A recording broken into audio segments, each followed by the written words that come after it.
And if I can expand what you desire, that hunger, and I can help you to eliminate or reduce that fear, then your life becomes bigger, richer, and more wide.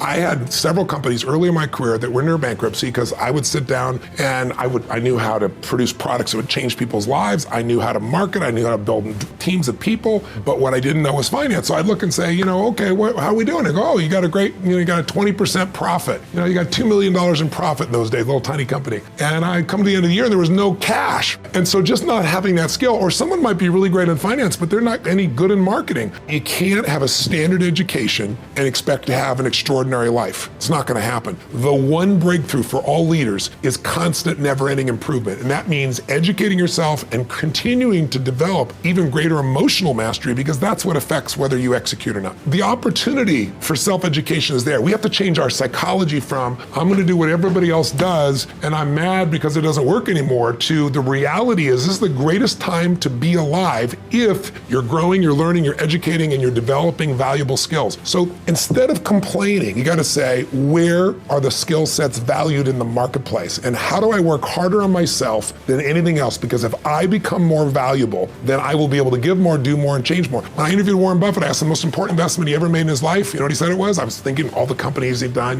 He said, Tony, go into Dale Carnegie. I said, what? He goes, because by developing myself, that's the most important investment. Becoming stagnant will never let you see the success that you desire. Change your mindset when it comes to what you want to accomplish. Even if you think you have all of the puzzle pieces put together when it comes to being successful, you may still be missing something. You can learn these skills if you apply yourself. But what really matters is adjusting your psychology when it comes to your approach. If you accept excuses for a failure, then you've already lost. Train your mind to look past these things and figure out what needs to be done. Never stop educating yourself and strive to constantly improve yourself. Don't look to try things that other people have already been doing. Instead, identify key points in the market that may be lacking. When you find them, develop yourself into a person who can implement those ideas and get the job done. You can't have a standard education and expect to have an extraordinary life. It's not going to happen. Love is the ultimate weapon.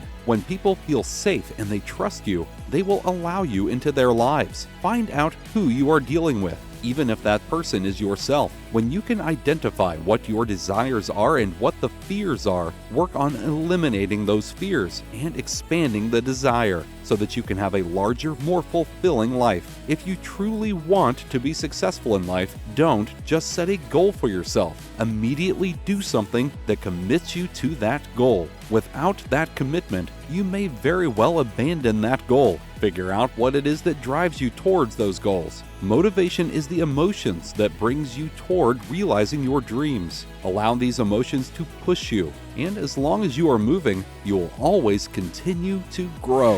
I think most great therapists already have that skill. I think it's what makes them great. I know it sounds corny, but I really believe I teach all the coaches that I work with that love is the ultimate weapon, because you can pierce anything with it. And when people feel safe and when they feel that you truly love them, they will give you permission to do things that most people wouldn't do. I have a different philosophy. My philosophy is when a person comes and sits down, in the beginning of my practice, I think I took on what I called the impossibles. All the people have been in therapy for 7 years, 10 years, and I said, come see me in 1 hour.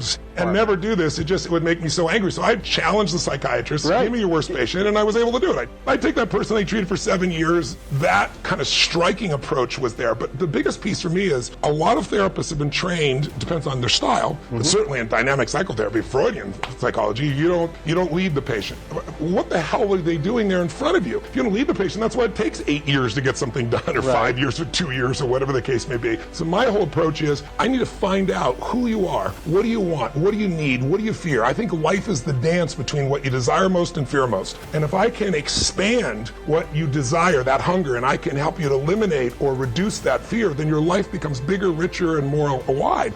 I've always had this belief. If you want to be successful at anything in life, never leave the sight of setting a goal without doing something that commits you to fulfillment. You're in state, right, when you do something. While you're in state, that's the time to commit yourself to something that makes you follow through. So I'd call somebody up, I'd schedule something, I'd lock in the next meeting, I'd sign up for the class, I'd enroll the guy who was going to mentor me, I'd set the meeting with a mastermind of people I met. I did something so that whatever I committed to, there was something when I went home that would pull me there. It's structure. In fact, I'll give you 5 C's to RPM just as a quick warm-up for you. How's that? If you don't remember, it'll be okay, but it'll be in your unconscious for when you go work with a coach. These are the 5 C's. Everything that comes in your mind, anything you can think of, because we're going to basically do a little mini RPM version of things right now.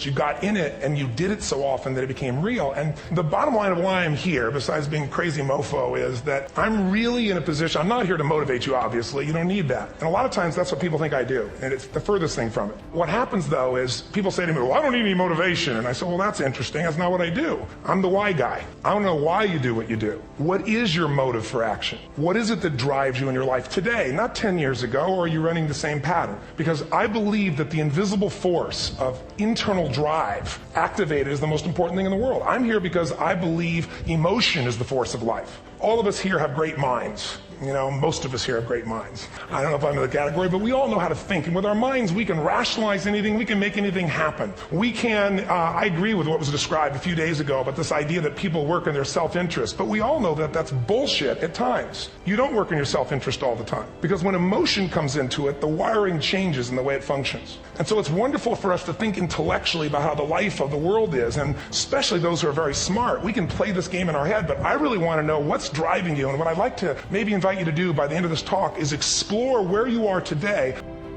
Thank you for watching. If you enjoyed this video, be sure to like, comment, share, and subscribe for more content.